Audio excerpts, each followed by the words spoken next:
regarde le physique d'un gymnaste, on remarque que leurs jambes sont bien moins musclées que leur haut du corps, ce qui est normal dans la mesure où c'est un sport qui, notamment pour les hommes, va privilégier le haut du corps et la force relative. Mais en fait, malgré ça, leurs jambes font preuve d'une robustesse incroyable, d'une souplesse qui est véritablement sans limite et d'une explosivité qui est incomparable. C'est pourquoi non seulement j'estime que les gymnastes font partie des athlètes avec les jambes les plus fonctionnelles, mais je pense également que tout le monde devrait s'inscrire dans leur démarche d'entraînement pour développer des jambes qui sont véritablement fortes, qui sont souples et qui sont capables de répondre à plein de situations différentes. Et c'est pour cette raison que je vais aborder les 3 piliers peu connus sur lesquels sont basés leurs entraînements. Le premier pilier est leur travail considérable de préhabilitation. Alors la préhabilitation, c'est l'opposé de la rééducation. Donc au lieu de traiter une blessure après son apparition, on prépare le corps en amont afin de l'éviter. Et comme nous le dit Christopher Sommer, l'ancien coach olympique de l'équipe nationale américaine en gymnastique, c'est que ce travail passe par un entraînement qui s'effectue en dehors de l'alignement corporel. Donc par exemple, si je souhaite éviter les entorses, je vais travailler spécifiquement dans une position d'entorse, progressivement et à faible intensité afin de renforcer cette zone.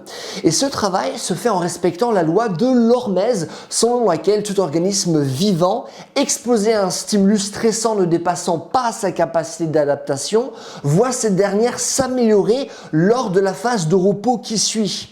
Et c'est un principe qui est ensuite mis en place par rapport à toutes les articulations du bas du corps. Donc, autre exemple, pour les genoux, il y aura un travail en rotation, que ce soit de manière interne ou de manière externe. Et ce travail s'assure du fait que le corps soit suffisamment préparé au chaos du sport et donc donne la confiance nécessaire de s'aventurer dans des terrains qui sont dangereux entre guillemets. Et chaque personne qui a beaucoup fait de sport dans sa vie sait que même avec les meilleures intentions du monde, à un moment donné, votre corps se trouvera dans une position qui va être compromettante. Et donc à ce moment-là, si vous n'êtes pas préparé, l'addition risque d'être quand même salée. Le deuxième pilier, leur travail de force et de souplesse holistique, et j'insiste bien sur ce dernier mot.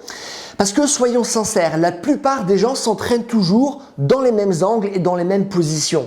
Et il se trouve qu'en gymnastique, ce n'est pas quelque chose qui est vraiment possible dans la mesure où non seulement il faut être fort dans une grande quantité d'angles, mais il faut l'être dans une grande amplitude. Et donc, si maintenant on prend comme exemple, ne serait-ce que l'articulation de la hanche qui a 6 fonctions principales. On a la flexion, on a l'extension, on a l'abduction, l'adduction, rotation externe et on a la rotation interne. Il se trouve que toutes ces fonctions doivent être travaillées si vous voulez ne serait-ce qu'être capable de réussir les 2 grands écarts. Ce qui veut dire que les gymnastes ont de la souplesse dans toutes ces fonctions-là. Mais bien sûr, les gymnastes ne doivent pas seulement savoir faire des grands écarts passifs, ils doivent être capables de les utiliser dans plein d'enchaînements différents, des enchaînements à haute vitesse et à haute explosivité. Ce qui veut dire qu'ils ont également de la force dans tous ces angles-là. Et moi, ce que je peux vous dire, c'est que en tant que personne qui a travaillé dans le temps comme coach sportif dans une salle de musculation, la plupart des gars travaillent que 2 fonctions. La flexion lorsque par exemple ils vont faire des levées de jambes ou l'extension lorsqu'ils vont faire du soulevé de terre. Mais c'est tout. Toutes les autres fonctions des hanches sont vraiment jetées par la fenêtre.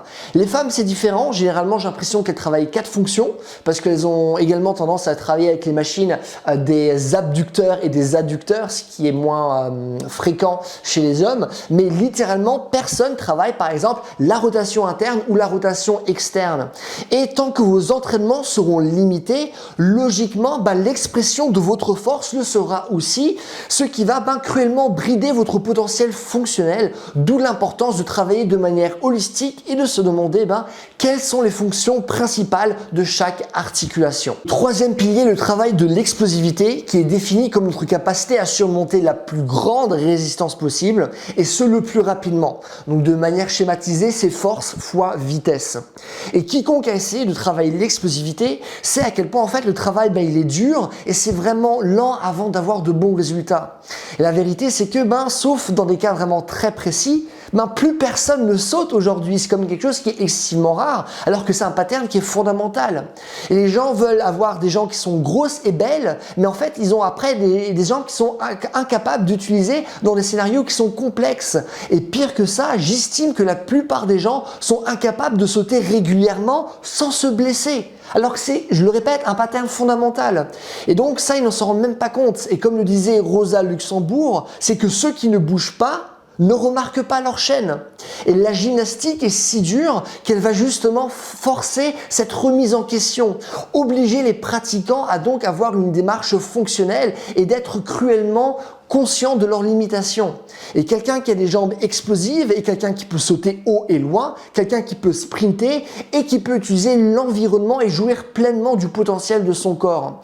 Et je vais finir en disant que j'ai créé la vidéo la plus complète sur YouTube qui traite du développement holistique des jambes. C'est une vidéo qui est vraiment très longue, vraiment très longue, mais il y a énormément d'informations et elle est véritablement unique et vous pouvez simplement la voir en cliquant ici dessus, c'est entièrement gratuit.